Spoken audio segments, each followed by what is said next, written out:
What is up, guys? Welcome back. So today I want to talk about something that can help you with your momentum when it comes to anxiety recovery. Waking up in the morning, dealing with those symptoms, or those symptoms popping up in the middle of the day, or the symptoms are creeping up on you because it's starting to get dark outside and you usually have anxiety at night, or you have a trip coming up, or you have to go to work. The things that trigger your anxiety, and I want to share something with you that is pretty simple, but it's easier said than done. Just a basic concept to help you with your momentum, so we can kind of nip some of these symptoms in the bud, or if not nip them in the butt, especially if your anxiety is really, really bad, but basically get them to shut down faster. That way we don't have to turn like 30 minutes into an entire day of panic and anxiety symptoms. If I would have been better at that at the beginning, man, everything would have been night and day for me. If I could just figure out a way to get my foot in the door and then get some momentum and then build off of that. So we're going to discuss that today. Sorry I haven't posted in the past few days, or it's been longer than a few days. I've been sick. You might be able to hear it in my throat. I'll probably be sniffling. I might have to clear my throat or cough. Chest infection and fever and headache and muscle aches, body ache, sensitivity. So probably was the flu or COVID. So guys, when you get bombarded with anxiety symptoms or negative thoughts, the worst thing that you can do is wait minutes, 30 minutes, an hour, 2 hours to start responding in some of the ways that that are effective for yourself. I've talked about tons of different ways of responding to symptoms. I can go on and on and on about that, from exercising to taking a walk to cold showers, any grounding technique, meditation, any form of mindfulness, deep breathing. Some of the more effective ones for me: challenging symptoms, letting my subconscious know that things are safe and give context as to why things are safe, showing gratitude, self-love, letting go of control was an awesome response. Viewing these things, symptoms and negative thoughts, as energy flowing through me, and I want that energy to continue. Not every bit of energy is peachy or beautiful, but I'm going to let things flow instead of doubling down on it and disrupting the flow, right? So there's tons of different ways that you can respond to symptoms. A lot of these that I mentioned, or you've tried. Some of you haven't given it enough time to be effective, or to get your subconscious to, be cool with it. And if that is you need to be giving some of these tools like, a few weeks at least, of consistency before you dismiss them. But me personally, I would use a combination of these. I didn't just have one go-to thing. So whenever I talk to somebody on the phone, I'll get that question like, what's the one thing? Like, I had like a few that were really effective, but I had more than a few that I used. You know what I mean? Because you use them for different situations. Sometimes I might be onto the gratitude thing. Sometimes it might be self-love. Sometimes it may just give safety and context. I think the safety context one, like giving context as to why things are safe, you can do that and couple that with any of the other responses. I pretty much would add that one in with any response that I would do.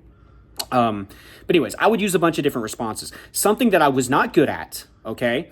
Even in the beginning part of my recovery process, was I didn't go to these things quick enough. And I can't stress the importance of this.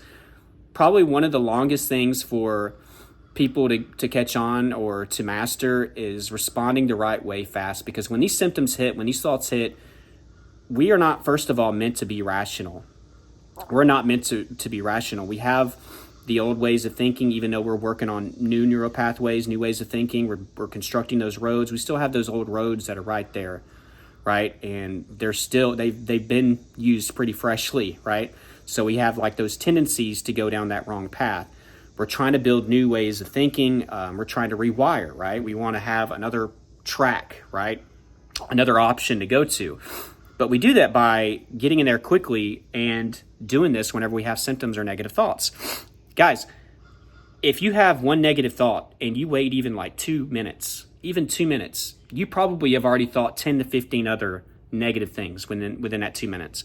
So now, instead of addressing one negative thought, right, or using whatever technique you want to use for that negative thought, now you've got 10 to 15 of them that are spiraling through your head.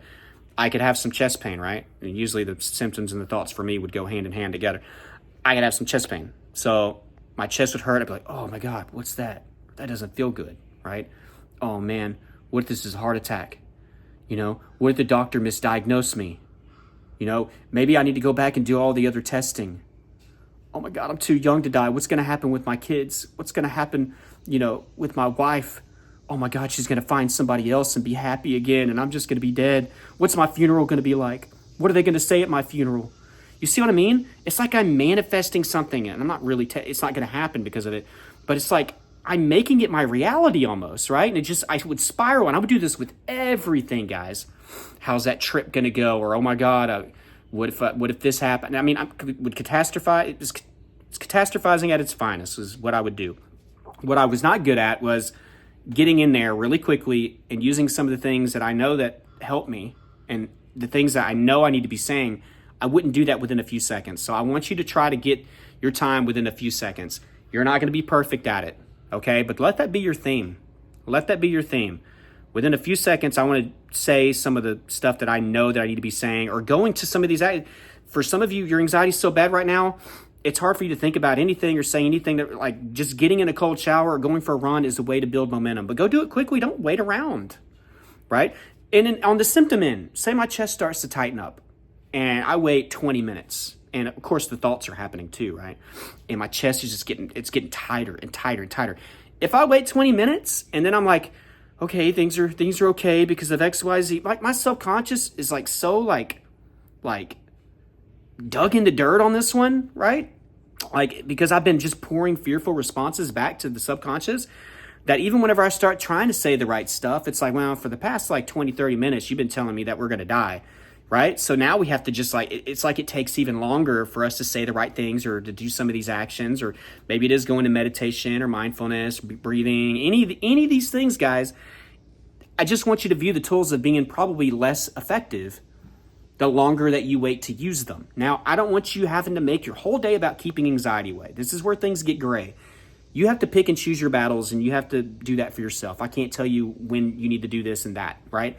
There are going to be some times where you're going to have to respond, and this is where I would mix in the let go of control response as much as you can, right?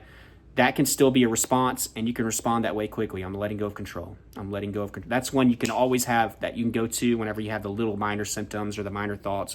But when you're bombarded with stuff or panic or anxiety attack or just a lot of symptoms or some crazy thoughts, or whenever you get something new, which is scary because it's new, go to it within a few seconds and stop letting one thought turn into 15. Stop letting one symptom turn into like 10 symptoms. And now you're going to have to deal with it for the rest of the day. Even though you're trying, is it still better for you to go to these things? Yes, you still are going to have to do that. It's better than doing nothing, but it's still going to take longer. And for some of you, you're still going to deal with symptoms on and off throughout the day because you took too long to get in there. So this stuff starts in the morning.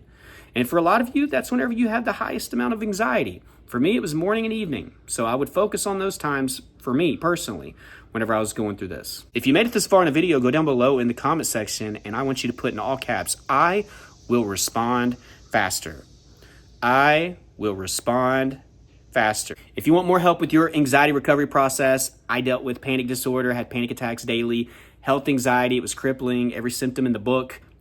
And then generalized anxiety disorder, I had that for 5 years and I was able to get out of it. If I can do that, guys, I know that you can. I put together a step-by-step process on how I did that very thing.